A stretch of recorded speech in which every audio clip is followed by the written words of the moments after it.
création de ce livre est un peu atypique pour moi parce que ce livre n'est pas né comme un vrai livre à la base, il est né plutôt comme un exercice de respiration. Ça fait 3 ans que j'ai travaillé sur Blanche-Neige, sur Adieu Blanche-Neige plutôt. Et cet exercice de respiration, il m'était nécessaire pour pouvoir justement voir où je pouvais aller.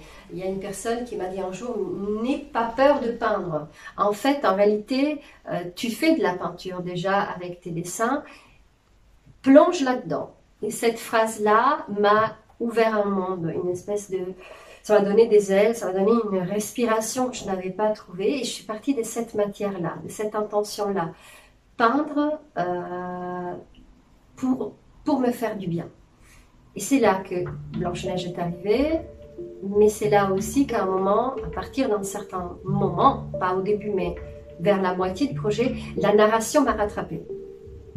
Béatrice Vincent a vu ces images et elle a eu la sensibilité de les voir aussi comme des images de récit, en fait, d'un récit qui se composait petit à petit et qui pouvait être peut-être différent pour une fois. Donc non pas construit par un enchaînement clair et typique de l'évolution du personnage, mais par une série d'images. C'est pour cela d'ailleurs que dans le livre, le texte vient avant et puis après il y a souvent une série d'images qui sont donc silencieuses, qui sont traitées comme presque des ouvertures de théâtre en silence dans le livre.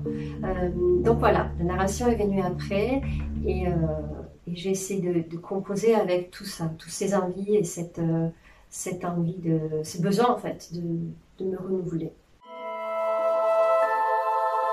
Le conte, donc un conte traditionnel comme Blanche-Neige, m'a immédiatement séduite et attirée. Pourquoi? Parce que il est très loin en fait du conte édulcoré qu'en a fait Disney. Il a quelque chose en lui de très brutal et de très enfantin à la fois. Un petit peu comme justement s'il faisait appel et écho à cette enfance un peu noire et inconnue, un peu mystérieuse, qui finalement est une partie de l'enfance. Il a attiré cette attention en moi. Il y avait cette matière-là qui m'a parlé, parce que justement, je pouvais enfin raconter quelque chose en restant proche de l'enfance, mais en essayant de l'amener plus loin, de l'amener ailleurs, et de lui redonner toute la brutalité du conte original des frères Grimm à cette histoire-là. Et il n'y a vraiment aucune merveillerie dans ce conte, au contraire, il y a une vengeance brutale de la part de Blanche-Neige envers la reine, qui est contrainte par Blanche-Neige d'assister à ses noces et de chausser des sandales en feu. Ce qui fait que donc la reine meurt dans des atroces douleurs face à un public. Je me suis aperçue qu'en déplaçant le point de vue, Blanche-Neige était l'histoire d'une grande souffrance, la souffrance de cette femme, de cette folie de jalousie et qui était finalement aussi punie jusqu'à la mort. L'idée de ce renversement-là m'a fascinée. L'idée de pouvoir justement raconter quelque chose d'un peu terrorisant, d'un peu apeurant. Si je pense à Tom Ungerer, un autre père spirituel que je porte en moi, qui disait les enfants, il ne faut pas les bercer, il faut les traumatiser. Bon, il serait peut-être content de voir ce livre-là aujourd'hui. Il n'est peut-être pas traumatisant, je ne l'espère pas, parce que je n'ai pas voulu faire quelque chose de traumatisant à la base.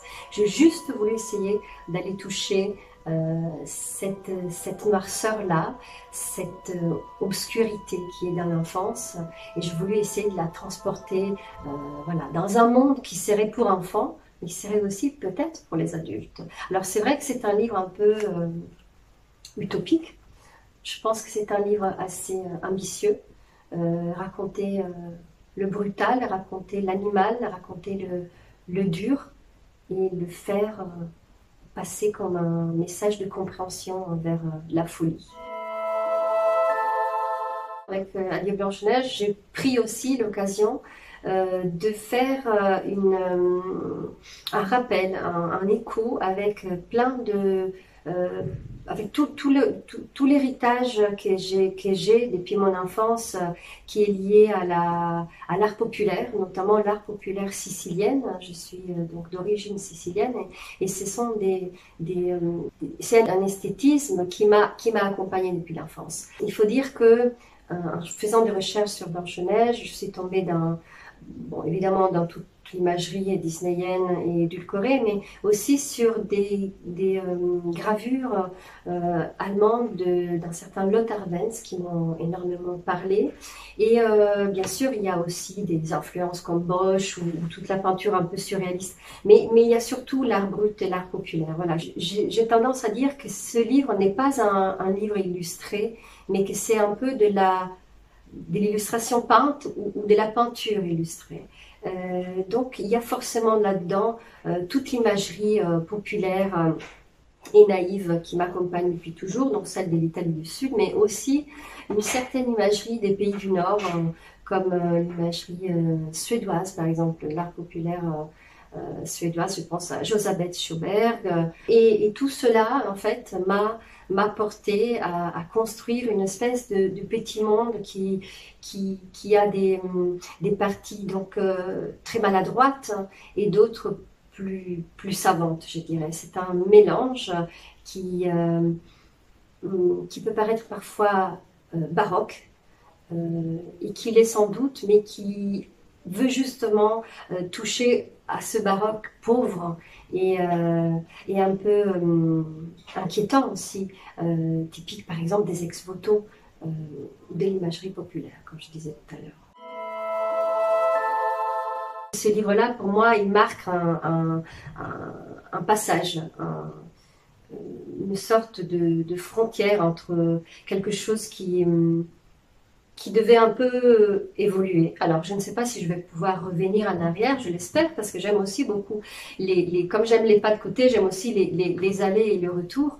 Donc, j'espère pouvoir aussi revenir à tout ce qui est imagerie beaucoup plus enfantine et plus lumineuse, peut-être. Mais ce livre, il m'a permis, en fait, de parler une autre langue, de la parler librement, d'aller piocher cette matière brute que j'avais à l'intérieur. Il m'a permis de crier des choses. Vraiment, il y a des images que j'ai fait avec une liberté.